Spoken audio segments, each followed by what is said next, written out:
En el libro de los Hebreos, ustedes dejen señalado en números, pero yo voy a leerle una porción de Hebreos 9, dice: porque el tabernáculo estaba dispuesto así.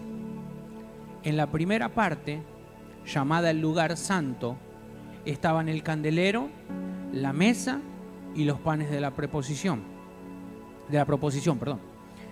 Tras el segundo velo estaba la parte del tabernáculo llamada el lugar santísimo, el cual tenía un incensario de oro y el arca del pacto cubierta de oro por todas partes, en la que estaba una urna de oro que contenía el maná, la vara de Aarón que reverdeció y las tablas del pacto. Amén.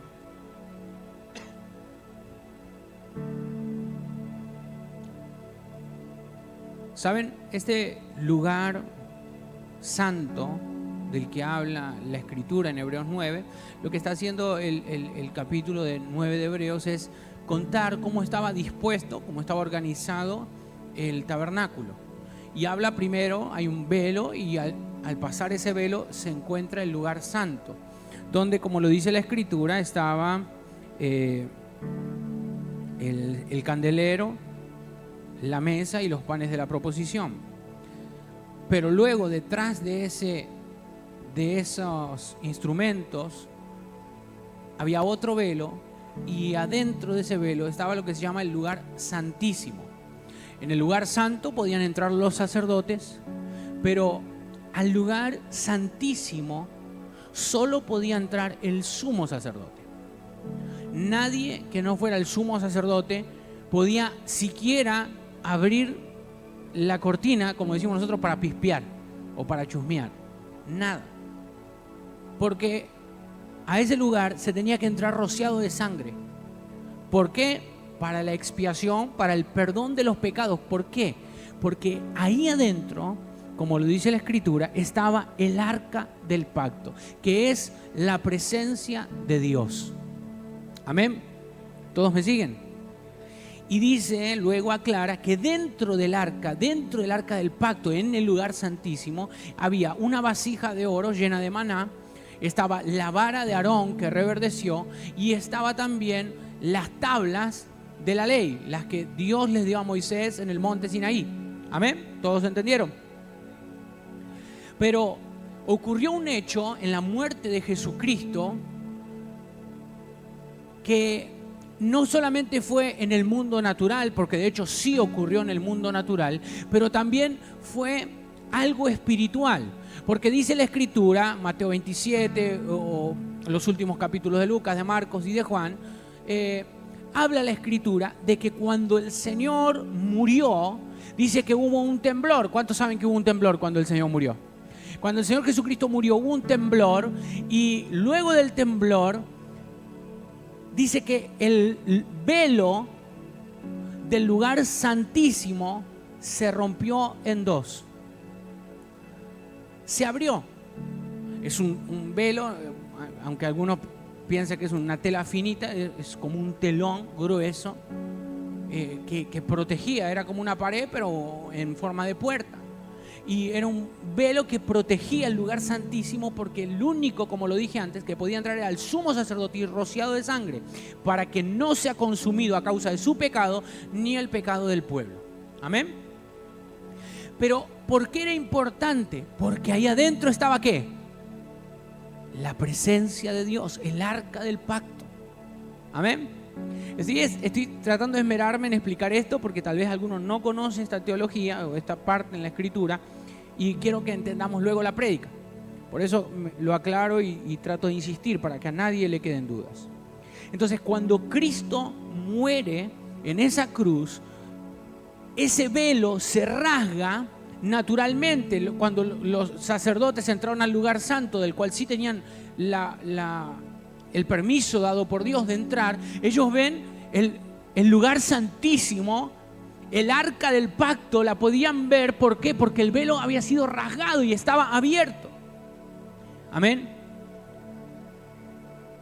Y en el mundo espiritual, esa muerte de Jesucristo pagó el precio para que ya no el sumo sacerdote o una persona en particular pudiera tener acceso a la presencia de Dios, sino que Jesucristo, siendo hecho sumo sacerdote, porque Él fue el sumo sacerdote del Antiguo Testamento, Melquisedec, y es el nuevo sumo sacerdote en el nuevo pacto, Él, no necesitando rociarse de sangre de un animal para entrar, Él puede entrar y salir del lugar santísimo cuando quiere, porque Él es la resurrección y la vida, porque Él es el Salvador del mundo, porque Él pagó el precio con su sangre, se roció Él y roció a toda la humanidad para que tenga acceso a la presencia de Dios.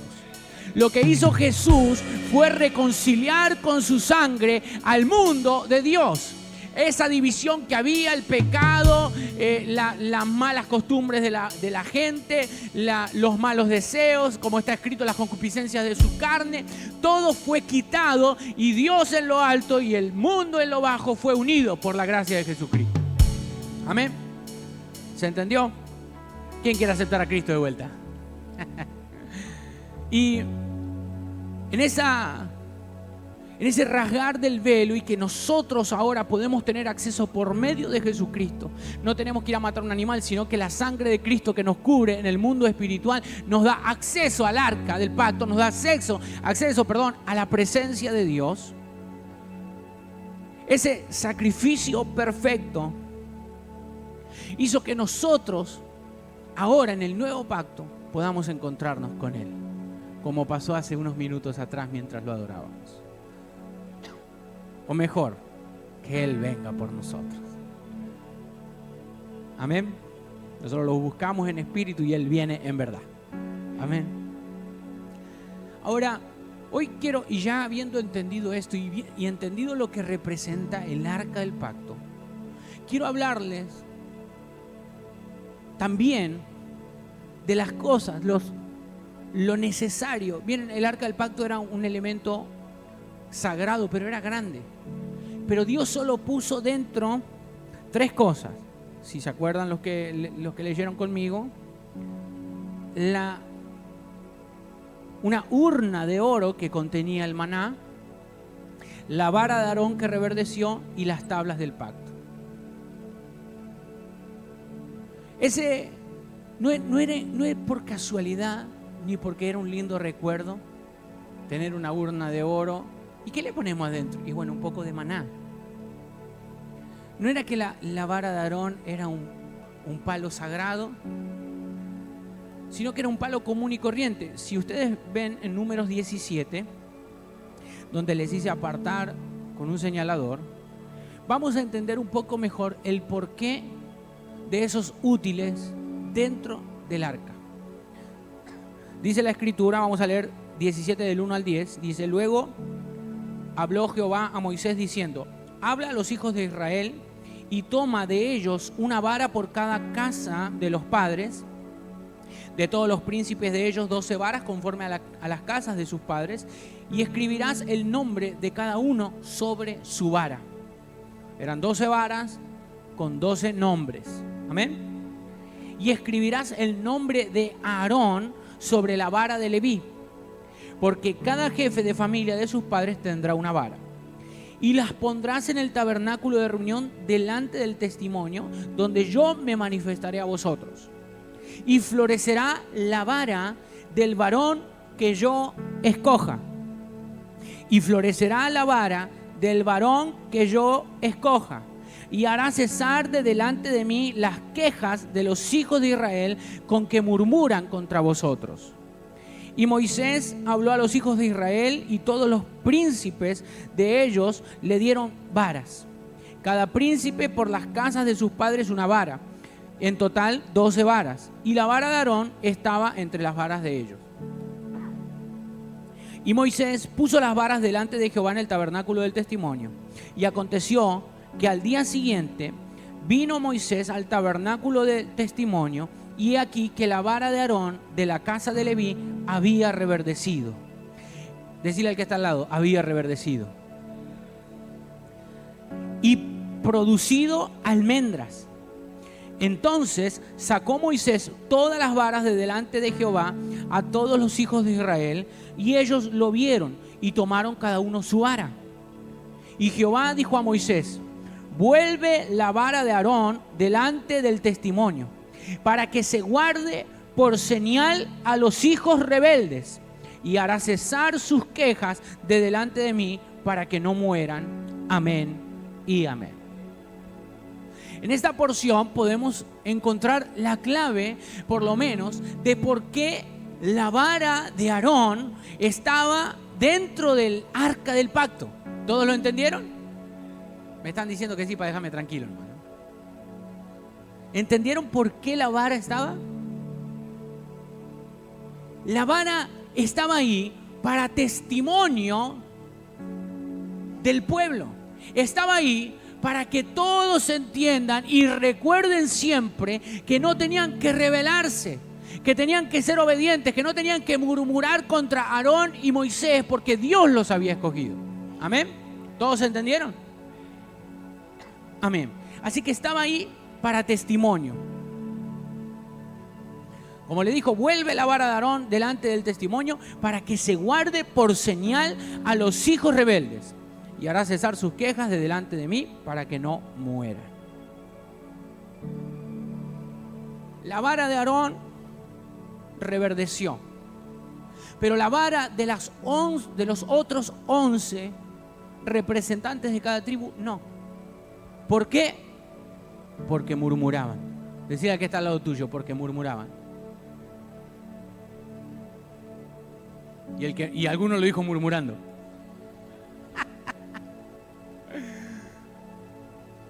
Estaban ahí porque murmuraban, porque hablaban mal de Moisés y de Aarón.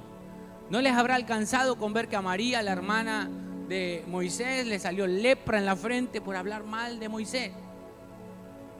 Este capítulo es el posterior al capítulo 16 de Números, que habla de la rebelión de Coré. Yo no sé cuántos conocen esa rebelión, pero Coré con Datán y Abirán se creen que Dios les va a hablar, de que ellos pueden ser los líderes, de que ellos también son santos de Dios, entonces Dios lo puede hacer con ellos. ¿Y qué les dijo Dios? No. ¿Saben por qué? Porque el llamado de Dios no lo elige uno. Dios elige a quien llama. ¿Se entiende? Y alguno dice: el pastor nos trajo hoy a 6:30 para retarnos, pues no estamos murmurando, pastor. Quédense tranquilo, todavía no estoy predicando. Falta. Solo lo estoy enseñando. Entonces, Dios es el que llama, y Dios dijo: guarden esa vara que dio frutos, que reverdeció, esa vara que estaba seca, reverdeció en una noche, para que al pueblo de Dios le sea testimonio de que es Dios el que levanta, no los hombres, de que es Dios el que unge, no los hombres, de que es Dios el único que puede hacer reverdecer algo que está completamente seco. Así que dejaron esa vara dentro del arca. ¿Qué otra cosa había, pastor? Las tablas. ¿Por qué estaban las tablas dentro del arca? Bueno, yo creo que esa es más fácil de entender, ¿verdad? Y sí, pastor, es porque era la ley, era la palabra de Dios, eran los estatutos. No eran los estatutos, eran los 10 mandamientos. Los estatutos los dio Moisés, lo escribió Moisés un día sentado en su carpa o en su tienda, como le quieran decir. Inspirado por Dios, obviamente. Pero ese dictado, porque las primeras tablas las había escrito directamente el dedo de Dios, esto es el Espíritu de Dios, pero luego, como Moisés se enojó y las tiró, luego fue Moisés el que tuvo que escribir cuando Dios le dictaba y dejar para testimonio de todo el pueblo de Israel que eso era lo que Dios le pedía al pueblo. Primero, que ame al Señor su Dios con todo su corazón, con toda su mente, con toda su alma, con todas sus fuerzas. Segundo, que ame a su prójimo como a sí mismo. Tercero, ustedes quieren que se los diga, no se los voy a decir. Si no, no termino, tengo que decir los 10. Los mandamientos. Y los dejó en el arca porque era palabra de Dios.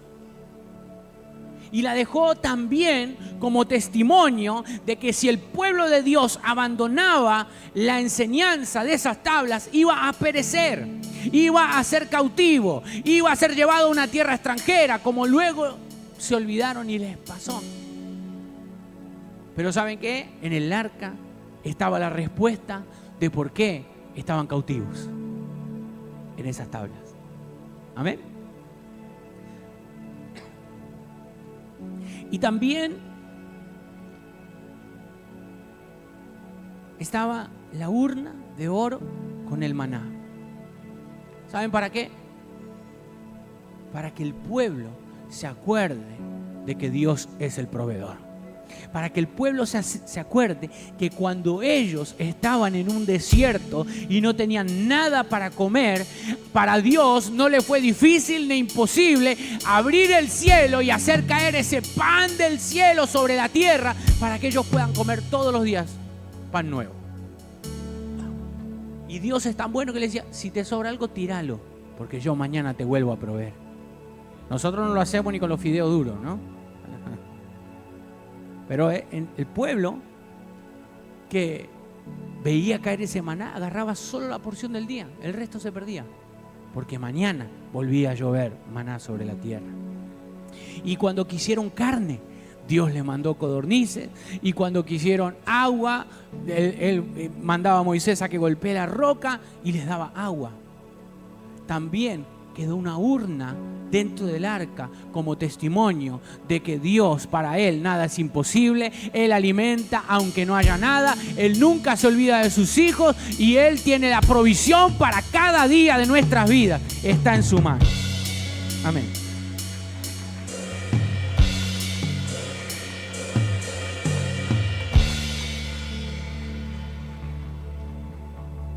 Ahora puedo empezar a predicar.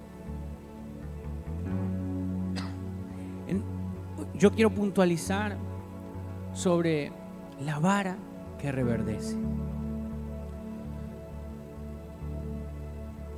El pecado que tuvo Coré, Datán y Abiram con todos los que le siguieron, sí era un pecado de murmuración contra los siervos de Dios. Sí. Pero hoy en día, la vara de muchos creyentes está seca. Y no necesariamente es por la murmuración, pero te tengo que enseñar la palabra, por eso te hablé de su pecado. La vara de muchos creyentes puede estar seca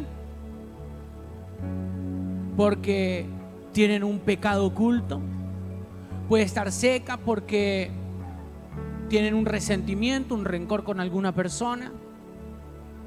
Y recuerden que en esa arca también están las leyes, donde dice ama a tu prójimo como a ti mismo. Eso le dijo Jesús. Pero puede ser una adicción. No voy a nombrar las distintas adicciones, pero creo que las conocen. Pueden ser un enojo. ¿Saben? Yo cuando me entero que alguien habla mal de mí, trato de ni siquiera enojarme. Porque yo voy a ser preso de ese enojo. Preso. Me puedo airar, dice la palabra, pero tampoco. Yo los dejo. Porque Cristo es el que me defiende. Dice la Escritura, por sus frutos los conoceré. Y cuando uno da buen fruto, y esto no lo hago para alabarme, esto va a pasar contigo si das buen fruto. Cuando uno da buen fruto, la gente lo sigue o lo quiere, lo ama por los frutos que da. Si alguien te ama, te da amor, te comprende cuando estás mal, te escucha, vos lo vas a amar, lo vas a comprender, lo vas a escuchar. ¿Se entiende? Y la Biblia dice que miren el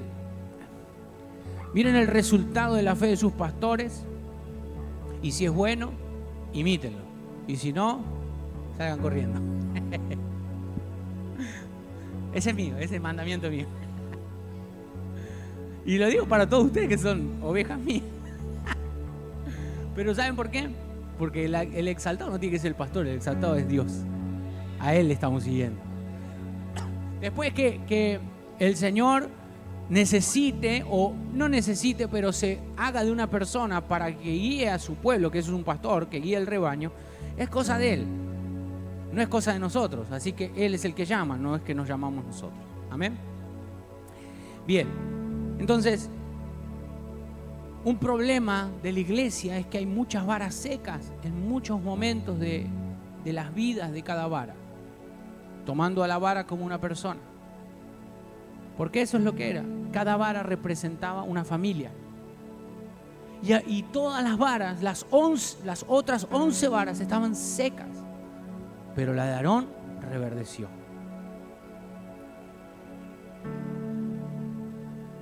Cuando un cristiano empieza a secarse, empieza a dudar. ¿Y de quién dudan? Primero de Dios. Después del pastor, ¿verdad? Ninguno me va a decir que sí para no estar en evidencia.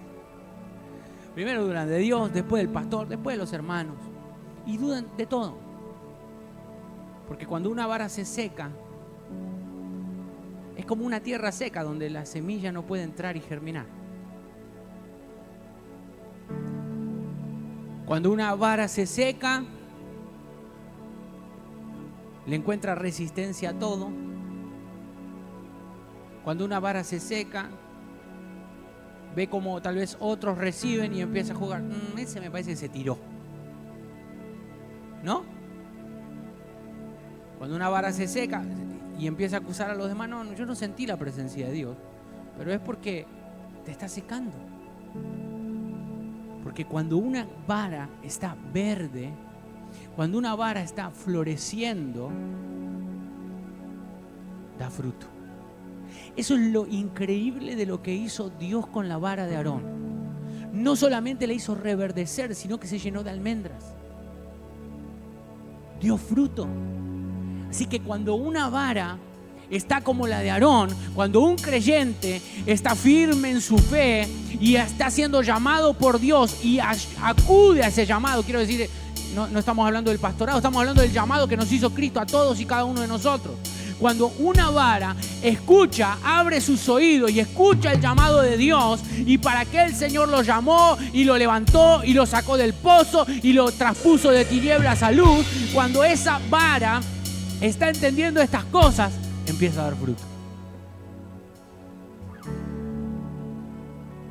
Y quedó en el arca para testimonio. Acuérdense, pueblo de Dios, que la vara que reverdece porque Dios la llamó a reverdecer. ¿Cuántos saben que Dios los llamó? Levanten sus manos. ¿El resto? Levanten su mano con fe. Dios los llamó, hermanos, si no, no estarían aquí. Pero a mí, pastor, que soy el peor. Sí, hermano. ¿Querés que juguemos una? Tiramos, empezamos a tirar carta y carta. A ver quién es peor. ¿Quién fue? Mejor dicho. A ver si todavía me critican, ¿no? Porque el Señor nos saca y dice en su palabra, Él te escogió de lo peor. Yo quiero que entiendas algo. En el Nuevo Testamento aparece como muy suave. Dice, de lo menospreciado y lo vil del mundo. Te sacó Dios, te escogió. Pero en realidad es de la peor basura. Hablando en el siglo XXI, nosotros en algún momento de nuestras vidas seguro nos sentimos mal, nos sentimos la peor persona del mundo, nos sentimos que no merecíamos salvación, nos sentimos indignos, nos sentimos que no merecemos la salvación que Cristo pagó por nosotros, mas sin embargo Él nos roció con su sangre y ahora podemos entrar al lugar santísimo y tener comunión con Él y estar con Él todos los días hasta que Él vuelva a buscarnos. ¡Aleluya!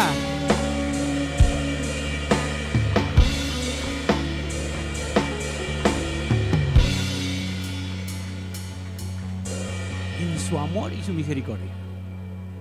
Decile al que está al lado, por amor y misericordia.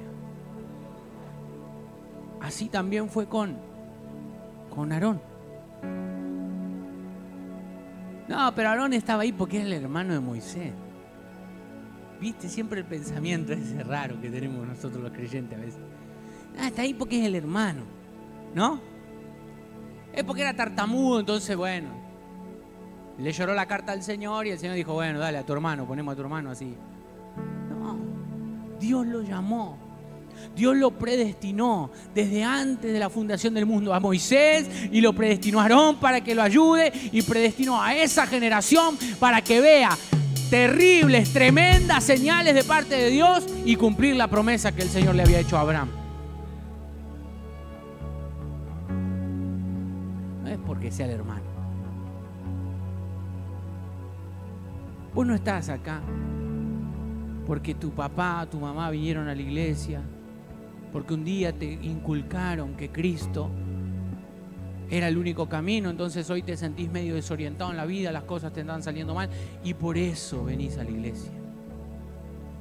Estás en este lugar porque Dios tiene un propósito hermoso para tu vida. Estás en este lugar, estás en esa silla, están en este púlpito, estamos predicando el evangelio porque Dios, de todo lo malo que hicimos, que nos pasó, que nos hicieron, tomó la decisión de antes de cambiarnos el nombre, de sacarnos de esa ruina espiritual y ponernos en un lugar de privilegio, seguirlo a Él y solo a Él y dar si es necesario la vida por Él, para que en nosotros también vivamos por Cristo, que Él vivió primero. Él es el único que resucitó entre los muertos y por su resurrección nosotros también vamos a resucitar. ¿Saben? Pero cuando una vara está seca, todo esto le entra y le sale. Y no provoca un cambio en su vida. Porque estas son palabras humanas. Pero pastor, usted no predica lo que el Señor... Sí, predico lo que el Señor me manda. Vos despreocupate. Ahora, ¿por qué te digo así? Porque para el seco son mis palabras. Pero para el que está reverdeciendo, esta semilla que el Señor me da hoy para ti, va a dar más fruto en tu vida.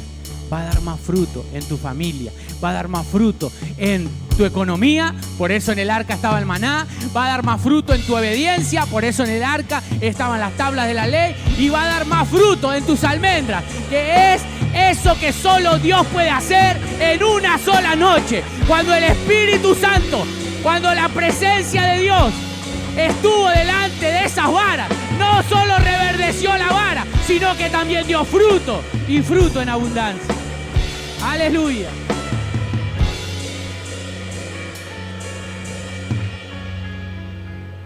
Entonces, cuando nosotros no recibimos la palabra, ¿saben? A mí en muchas oportunidades me han cruzado, me han mandado un mensaje: gracias pastor por la palabra, porque la palabra hizo esto en mi vida, hizo lo otro, usted habló. Alguno me dice: parecía que estaba en casa, pastor, cuando yo estaba peleando, y cuando vine a la iglesia usted estaba predicando lo que yo necesitaba escuchar. Y yo digo: yo no estoy en tu casa, pero el que me manda a predicar sí entra a tu casa, lamentablemente, y te ve haciendo cosas. ¿No? A veces lamentablemente, a veces para su gloria. Yo no hago nada. La gloria que me dan en un mensaje, yo sé instantáneamente, ¿qué les pongo? A ver lo que alguna vez gloria a Dios. A Él la gloria. Porque Él es el que te dio la palabra que necesitabas. Y eso es un buen signo. Si Él te dio la palabra que necesitabas y esa palabra te alimentó, te hizo entender que estabas tal vez en un error, que estabas actuando de mala manera, te hizo entender que estabas errando en tus decisiones, la gloria es a Dios. ¿Por qué? Porque en una palabra Él te hizo reverdecer. En una palabra Él te mostró que estabas mal y te mostró un nuevo camino y te mostró por dónde debías de ir. Él es el único que hace reverdecer la vara. Aleluya. Dale gloria al Señor.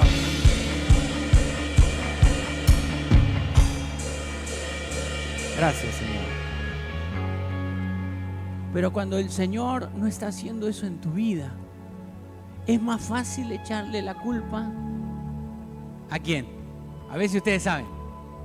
¿A quién le podemos echar la culpa cuando el Señor no está ministrando nuestra vida? ¿A quién? A ustedes sí que son entendidos en los tiempos, ¿eh?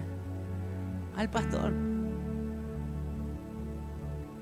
El pastor me parece que esta semana no oró mucho. ¿No? Puede pasar. ¿Cuánto dice que ora el pastor? ¿A la mañana un par de horas, a la noche, a la tarde un par de horas? Para mí el turno tarde falló. Y sí puede ser, hermano. Es verdad. Cuando no hay fuego en el altar, la palabra no sale enviada por Dios. Entonces no hace ningún efecto en las personas. Cuando la palabra no viene del corazón de Dios, nosotros podemos estar predicando de Números y Dios quería predicar de Éfeso. Y esa era la palabra que el pueblo necesitaba. Entonces, claro, no transforma vidas, no genera, provoca decisiones de cambio, no te provoca necesidad de su presencia. ¿Es verdad? Tienen razón. Pero cuando lo hacen algunos y en otros no, el problema ya no está en el pastor. Porque Dios está enviando la palabra que no vuelve a él vacía, sino que cumple el propósito para el cual la envió. Pero entre medio hay varas que se secaron. ¿Se entiende? Y mi oración hoy, hermano, es que todas seamos varas reverdecidas. Todos. Desde el que tiene más años en la iglesia, que ya dio fruto, pastor, pero ya estoy cansado de dar almendra. Vamos, hermano. ¿Saben qué? A veces pasa. ¿Qué dice el Señor? Cuando diste fruto, Él te limpia. ¿Para qué? Para que des más fruto. Y el árbol nunca cambia su fruto. Nunca. Entonces, puedes tener 30 años en la iglesia, 40. ¿Cuántos andan por los 40? ¿Ven? ¿Alguno que me levante la mano? Por 38, 40, vieron algunos ahí. Esos son tan de antes. Estos estuvieron en la creación con el Señor. Con el Señor, no voy a hacer chiste con eso. ¿Estuvieron ahí? Gloria al Señor. Gloria al Señor por ustedes, hermanos. Son fieles, fieles, fieles. Y siguen dando fruto. Eso es lo importante. Pero ¿saben qué? A veces pasa que la palabra la envía Dios y nosotros no la podemos recibir.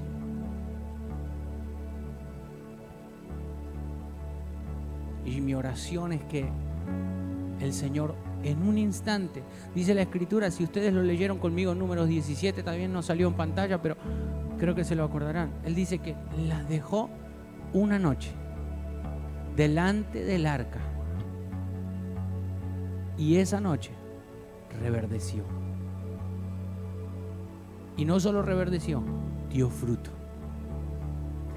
Yo quiero pedirle al Señor hoy que nuestras varas, si estamos secos, reverdezcan.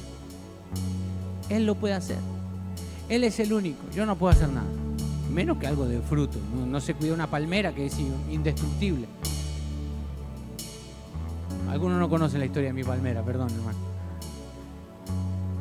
Tengo una palmera que me regaló el hermano Carlos.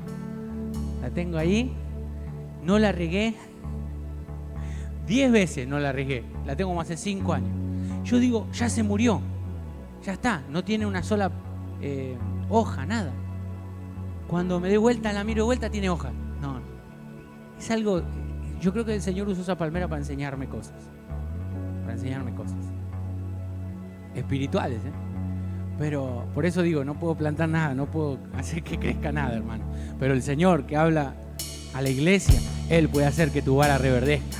Él puede hacer que empieces a dar fruto. Pero lo primero, reconocer que la vara está seca. Porque Él dice, dejemos esa vara con fruto para que otros puedan ver que esa es la que tiene fruto. Amén. Y yo sé que debe haber hermanos que vos mirá y decís, ay, qué bueno el hermano, y que mirá cómo el Señor lo bendice, y mirá cómo da fruto, y mirá cómo se comporta, y el Señor cómo lo respalda. Debe existir algún hermano así. Bueno, están ahí para que veamos una vara que reverdece, que podamos examinar. ¿Saben lo que pasa cuando uno está bien seco? Lo critica el hermano, ay, ese porque debe andar con el pastor y se lleva bien con él, entonces da fruto. ¿Qué sé yo? ¿Qué debe ser? ¿No? El Señor quiere que todos demos frutos. Todos demos frutos. El Señor quiere hacerte a vos y a mí evangelista, que ganemos almas para Él. Quiere hacerte a vos y a mí hombres y mujeres de fe que oren por los enfermos y se sanen. Quiere que vos tengas una palabra para alguien que la necesita. No que agarre, miren, alguno ha pasado así, no se sienta mal si fue usted. Pero le dicen, le están hablando a alguien, vos necesitas de Cristo, vení, te voy a llevar a la iglesia, así el pastor te hace entender lo que necesitas. No, el Señor está sobre vos y te trajo en este tiempo a este lugar, a esta iglesia, para que reverdezcas. Para que si te secaste, muchos habrán sido heridos, muchos habrán visto cosas que no debían ver, muchos habrán muerto espiritualmente, pero yo tengo al Dios que en una noche puede agarrar una vara seca y hacerla reverdecer. Y no solo reverdecer, sino que empieza a dar fruto. Como Él espera que nosotros, todo avivamiento Ferrari, dé fruto. Por eso hoy envía esta palabra. ¿Está seco? ¿Está seco? Él en una noche puede hacerte reverdecer, puede revivir tu fe, puede revivir tu esperanza, puede revivir tu deseo ferviente de servirlo. Si en algún momento lo tuviste, Él lo puede revivir en una noche donde su presencia esté delante nuestro. Dale gloria al Señor.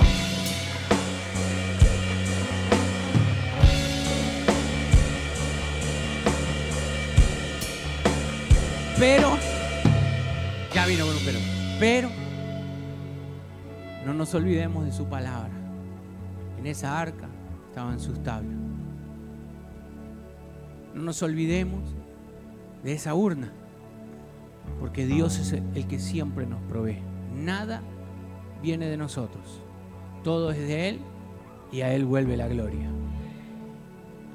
Y no nos olvidemos de que esa vara está ahí para que nosotros entendamos que es Dios el que nos llamó.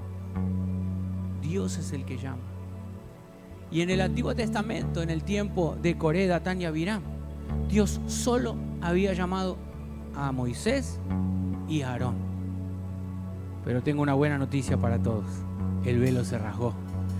Así que estamos todos llamados a entrar al lugar santísimo, todos llamados a la presencia de Dios, todos llamados a la comunión con Él. Yo cuando les hablo de la comunión, no es para que vean la comunión que tengo, es para que alguien le arda el corazón y diga: yo quiero tener comunión, yo también quiero tener al Espíritu Santo conmigo, y le arda su corazón. ¿Saben por qué? Porque yo un día escuché a un pastor que hablaba de la comunión con el Espíritu y me metí a orar, y hasta que no vino a mi casa no paré de orar. Esa es la presencia de Dios que hace reverdecer las varas. Esa es la presencia de Dios que hace arder tu corazón ahora. ¡Aleluya! A Él la gloria. En una noche tu vara puede reverdecer. ¡Aleluya! A Él la gloria. Gracias, Señor. Yo quiero llamar adelante a esas varas que tal vez están secas, de tan seca crocante, dice un hermano. A esas varas que están verdecitas, pero les falta dar fruto. No es un llamado normal, hermano, pero sí sé, en muchos de nosotros, que vemos que hay otros que sí recibe la palabra, que da fruto, y nosotros nos examinamos y no podemos. Y es la misma palabra, hermanos. Y algo que aprendí en la búsqueda de la presencia de Dios es que si Dios lo hizo con el otro, Él también lo quiere hacer conmigo, porque Él no hace acepción de personas. Él no hace acepción de personas. Y si Dios le da la urna del maná a un hermano, Dios también me la quiere dar a mí. Y si Dios le da las tablas y, como dice el profeta, las escribe en su corazón, la ley de Dios, Él también lo quiere hacer conmigo. Y si Él hizo reverdecer la vara en una noche, hoy puede ser la noche que tu vara reverdezca. Hoy puede ser la noche donde empezás otra vez como al principio, entendiste el llamado de Dios, para que Él te llamó y Él te vuelve a hacer dar fruto. Señor, todos cerremos nuestros ojos. Así el que tiene que pasar adelante no se siente intimidado. Señor, te pido en el nombre de Jesús, en esta noche, haz reverdecer nuestras varas, Señor. Esa vara de Aarón reverdeció, Señor, porque tú lo llamaste. Y yo sé que todos aquí somos llamados, Señor. Todos aquí somos llamados. Él tiene un plan y un propósito con cada uno, hermanos. Un plan y un propósito con cada uno.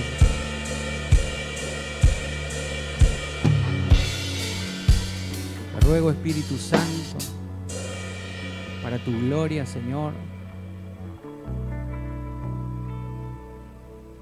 Yo puedo orar por ellos, Señor, pero solo soy un canal, Señor. Solo soy un canal. El único que puede ungir eres tú, Señor. El único que puede hacer de esta noche la noche en la que su vida reverdece, eres tú, Señor. Te pido en el nombre de Jesús por cada uno de los que ha pasado aquí adelante, por el que no se anima y está atrás, pero que sabe que necesita, Señor, reverdecer contigo. Sabe que lo necesita, Señor. Tal vez hubo cosas que lo fueron enfriando, alejando.